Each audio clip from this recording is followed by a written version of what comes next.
Howdy, Kappa Squat. Thought it's time for another Sunday chat, and this time we'll talk about chronograph readouts and everything. And I realize that you guys are spread out all over the place, from the desert and tundras of northern Asia and whatever to the hardwood forests of the Great Lakes region where I am. Yeah, okay. Your turn's coming back around again. You gotta wait. 9760 don't want to wait. Thought this was funny. Farms have animals. Animals make funny sounds, smell bad, and have sex outdoors. Unless you can tolerate noise, odors, and outdoor sex, don't buy property next to me. Enough said. And here's the Hammers 3 to 9 by 32 AO scope I put on the hammer it's got a standard mil-dot reticle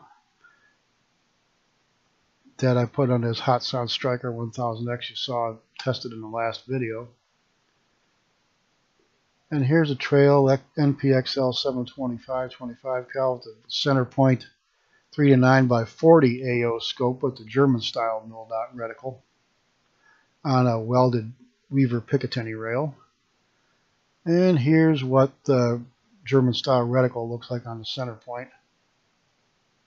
And it's like a smaller, finer line reticle that doesn't get in the way of what you're aiming at long range.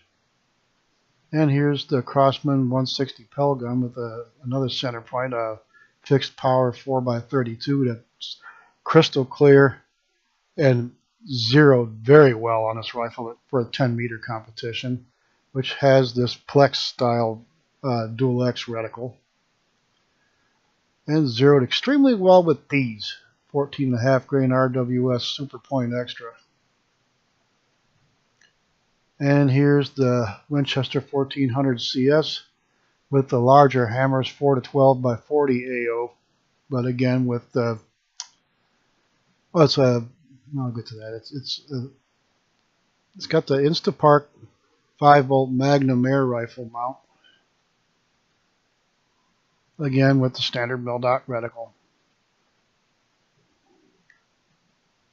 And these mil-dot reticles are handy for for a particular air rifle with a particular pellet, so you can use the dots, lines, whatever, to figure out how far to hold over at what range. It's just something you learn along the way. And here's what the Weaver Dual X duplex reticle looks like. And here's the Weaver Dual X V22A 3 to 6 by 18 millimeter from the 70s that I bought new for various 22 rifles I own. Now it makes its rounds around the lighter recoil ones. And my current pellet collection, 177 left, 22 and 25 right, and lighter in the foreground to heavier in the background. And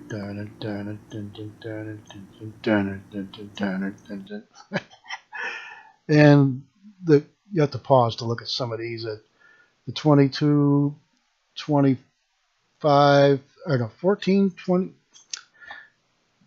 7, 177, 22, and 25 caliber chronograph readouts blow the picture up to full screen, and you can pause it to read them, but there's some outstanding numbers here you guys really got to see, where the JSB King 25 compares very closely with the H&N Field Target Trophy, which is lighter.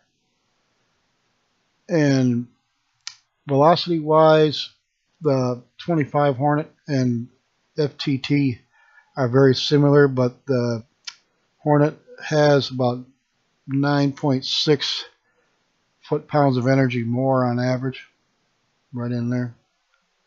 So that part's really interesting. So it kind of depends on how serious penetration is. You need good penetration, then you use the Hornets. They got them in 177, 22, and 25. Haven't seen them in 20 cal yet. That's kind of a rare one. And here's the rifles, 25 on the left, 177 on the right, both Magnums.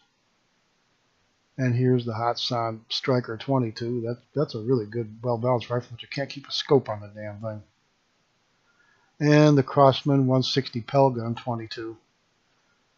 Real tack driver there. I love that little rifle. Oh, my new logo from my racing days, I changed from LC cars to LC air rifles. Looks sort of like a branding iron, but hey, I thought it was kind of cool. Carry over from high school. And comparing the 22 and 25 Hornets, these are just well balanced. They get good speed, good power. The penetration should be excellent. And here's the exact King 25. This is the most consistent pellet I've ever shot, short of the Hornets, which compares very closely to the field target trophy here. But it'll be up to you what you're going to use them for as to which one you pick.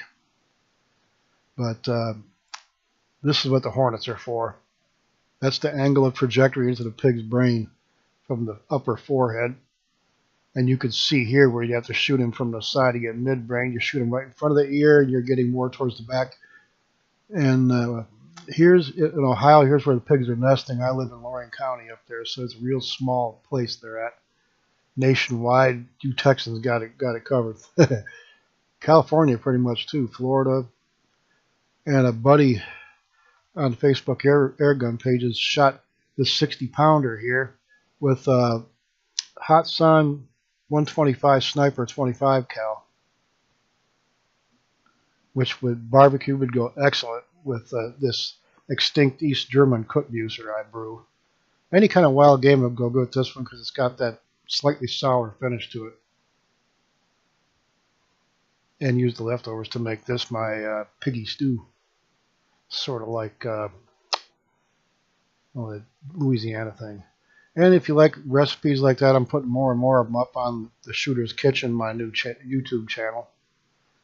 Got one recipe on it right now, but more to come. And in my mother's tongue, na zdrowie.